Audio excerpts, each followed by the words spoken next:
How's it going, everybody? This is Salvo Godfather here with another Hearthstone video.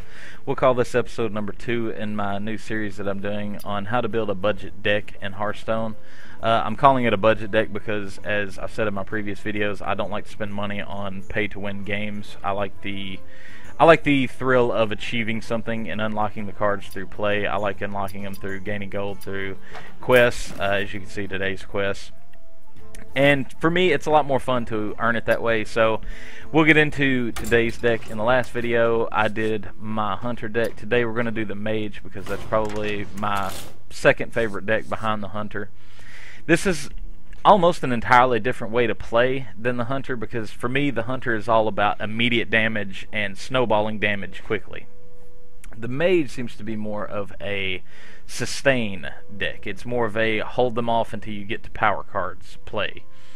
And it's tough sometimes to do, especially if you're not getting some of these low gem plays early. It's, you know, the last thing you want to do is draw some of these high play cards early because they're just going to keep chunking you down to where you basically are then in emergency mode just trying to hang on. So as you can see, just like with all the others, you have the cards that are specific to the Mage, and I have several of them equipped on this deck. The low play cards here, obviously this one is annoying, especially early, how you can play taunt cards. I know they don't do damage, but it still keeps the other ones off. That's one of the good sustain cards that she has.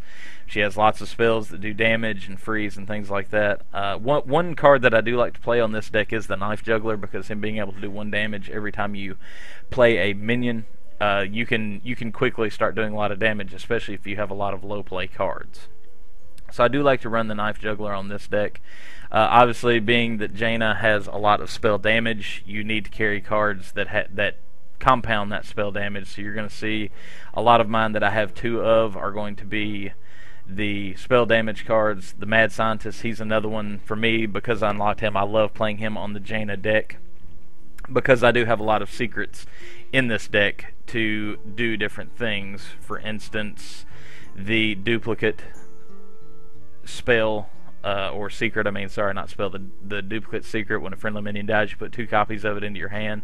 This is great to play once you get to the point that you're having more powerful cards that come out, or cards that you can compound.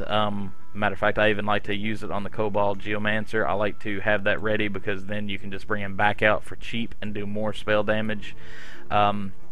So that's one card that I like to run 2 of, especially him being a low play. You can do some damage with him and force them to address him being on the field. Arcane Intellect, obviously, why you'd run with that, being able to draw 2 cards.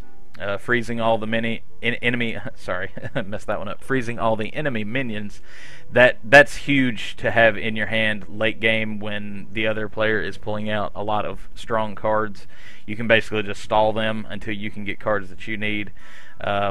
The secret of gaining 8 armor, obvious why that would be huge. This one's one that I unlocked it just through playing with Jaina a lot. When your hero takes fatal damage, prevent it and become immune this turn. That has actually won me matches. My good friend Doc, he will actually vouch for me on this one. In some matches we were playing for fun the other night, this card came out with 1 health and I wound up coming back on him and winning. So that was very interesting.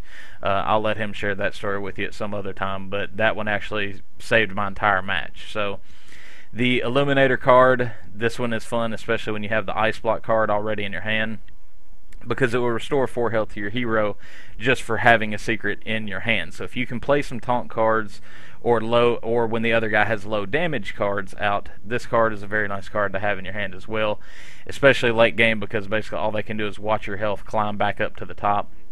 So I really like having that card. The Fireball, obvious with doing 6 damage, especially if you play some of the other cards that add spell damage, that card can become lethal.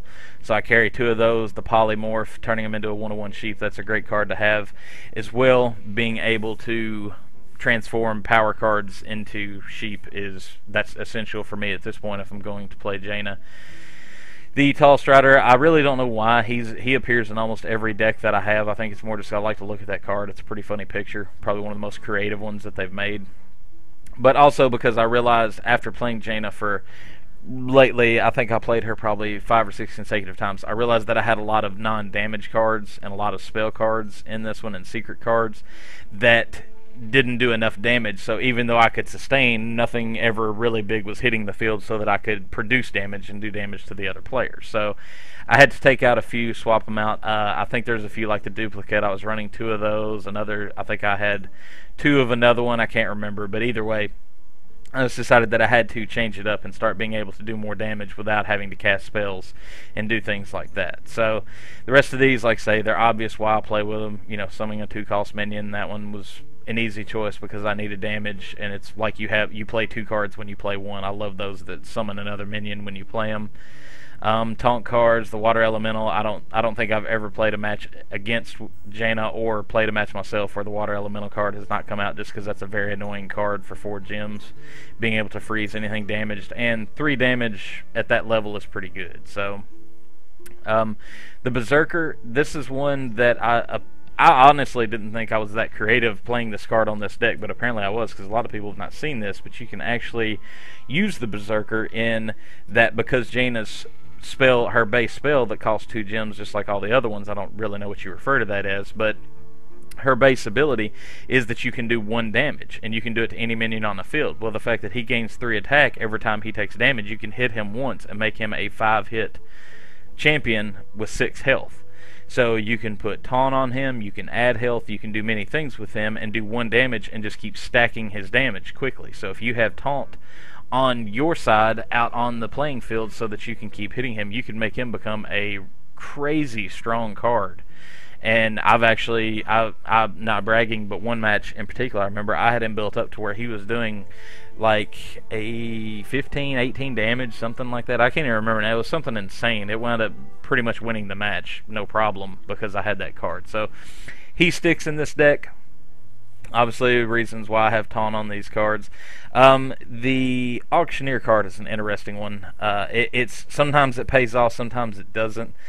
Being able to cast a spell and draw a card, that one's nice to have, especially when you get in trouble and you start running low on cards. I like to have that one. The Lord of the Arena, that's pretty well, in my opinion, one of the standard taunt cards you need, because it does a lot of damage, makes people have to address them. And then the Flame Strike card, I used to run with 2 of these, but this is one that I backed down to 1 card, because it costs so many gems. It's really nice to be able to do 4 damage, especially if you have the additional spell damage on your side, because it stacks and can do more.